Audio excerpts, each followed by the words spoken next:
കേരളത്തിനുണ്ട് എന്ന് പറയുന്ന അല്ലെങ്കിൽ കാലാകാലങ്ങളിൽ പറഞ്ഞു കേട്ടിട്ടുള്ള ഈ പരിമിതികൾക്കൊക്കെ അപ്പുറത്ത് ഇവിടെ വ്യാവസായിക സൗഹൃദ അന്തരീക്ഷമുണ്ട് എന്ന് പറഞ്ഞു കേൾക്കുന്നത് എത്രത്തോളം പോസിറ്റീവാണ് നമ്മുടെ ഒരു മുന്നോട്ട് പോക്കിന്?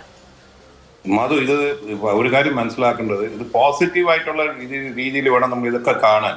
ഇത് പൊളിറ്റിക്കൽ ആയിട്ടുള്ള ഒരു കോൺട്രവേഴ്സി ഉണ്ടാക്കേണ്ട കാര്യമില്ല. ഇപ്പൊ അതേ ഒരു ആർട്ടിക്കിൾ എഴുതുമ്പം എല്ലാം പഠിക്കാതൊന്നും ആരും എഴുതത്തില്ലല്ലോ. എല്ലാ ഫാക്ട്സും ഫിഗേഴ്സും നോക്കി ഡോക്ടർ ശശി തരൂർ എന്ന ഒരാള് പുള്ളിയുടെ ഇപ്പൊ ഇതിൽ വേറെ ആരെങ്കിലും ആർട്ടിക്കിൾ എഴുതി നമ്മൾ ഇന്ന് ചർച്ച ചെയ്യും. ഡോക്ടർ ശശി തരൂർ എന്ന ഒരു വ്യക്തിക്ക് പുള്ളിക്ക് റീഡർഷിപ്പ് ഉണ്ട്, വ്യൂവർഷിപ്പ് ഉണ്ട്. അദ്ദേഹത്തിന്റെ ഒപ്പീനിയൻ അത്രയും വാല്യൂബിൾ ആയിട്ടുള്ള വാല്യൂ ആയിട്ട് കൊടുക്കുന്ന മീഡിയ ആയാലും ശരി, പബ്ലിക് ആയാലും ശരി, പല കൺട്രീസും വാച്ച് ചെയ്യുന്ന ഒരു ഒപ്പീനിയനാണ്. അപ്പൊ അതേ ഒരു ഒപ്പീനിയൻ കൊടുക്കുന്ന എന്താണ്, Kerala is A investor friendly state. അതേ നേരത്തെ ആരോ പറഞ്ഞ സ്റ്റാർട്ടപ്സ് ഏഴായിരം. നമ്മൾ സ്റ്റാർട്ടപ്സ് അല്ല, actually micro small and medium enterprises ആണ് ഈ 3 ലക്ഷം കഴിഞ്ഞെന്ന് പറയുന്നത്.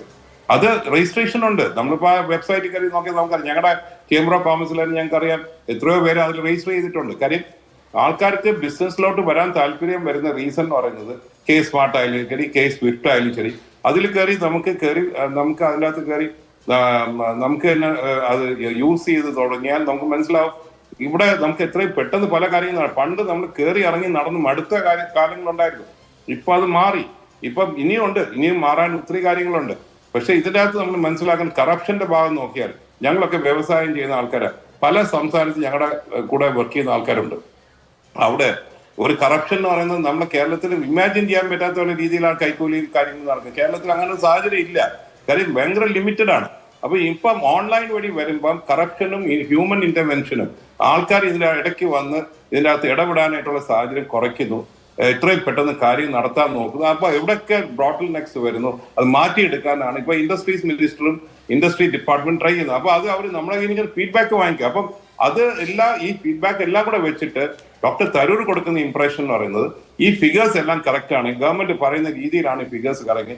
This definitely requires to be appreciated.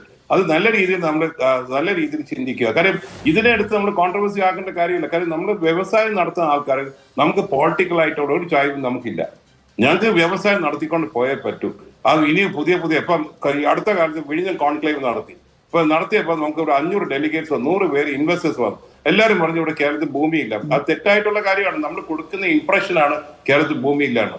നമ്മൾ അവർക്ക് കൊടുത്ത ലാൻഡ് ബാങ്കിന്റെ ഡീറ്റെയിൽ ഞങ്ങളുടെ കയ്യിലുണ്ട്. എവിടൊക്കെ ലാൻഡ് ഉണ്ട്, എവിടൊക്കെയാണ് അവർക്ക് വെയർ ഹൗസ് ചെയ്യാൻ പറ്റുന്നത്, ലോജിസ്റ്റിക് പാർക്ക് ചെയ്യാൻ പറ്റുന്നത്, ഇതൊക്കെ ആവശ്യത്തിനുള്ള ഭൂമി ഇവിടെ ഉണ്ട്. ഇത്തവണ ബജറ്റിലും സമാനമായ ചില നടപടിക്രമങ്ങളുണ്ട്. അതായത് വ്യവസായങ്ങൾ തുടങ്ങുകയാണെങ്കിൽ അതിന്റെ സ്ഥലപരിമിതിക്ക് ഒരു വലിയ പ്രശ്നമാകില്ല എന്ന് ബജറ്റിൽ തന്നെ സർക്കാർ പ്രഖ്യാപിച്ചതുമാണ്.